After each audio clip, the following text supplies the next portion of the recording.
একেবারে সহজ ও কম সময়ে কিভাবে পমফ্রেট মাছের রেসিপি বানাবেন সেটা একবার ভালো করে দেখে নিন।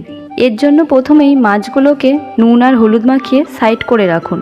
এরপর কড়াইতে তেল গরম করে এক এক করে মাছগুলোকে ভাজতে শুরু করুন। মাছগুলোকে ভেজে তুলে নিয়ে ওই মাছ ভাজার তেলের মধ্যেই দিয়ে দিন কালো জিরে আর কিছু থেঁতো করা রসুন।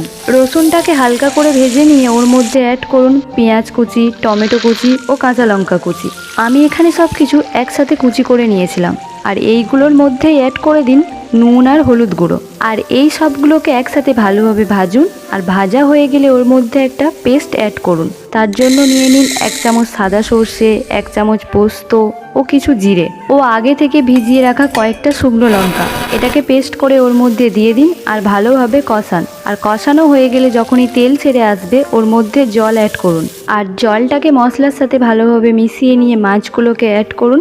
মাছগুলোকে ভালোভাবে ফুটিয়ে নিন।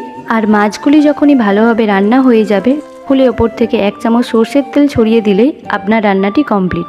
আর যদি আমাদের এই রেসিপি আপনাদের ভালো লেগে থাকে তাহলে অবশ্যই একটা লাইক করবেন।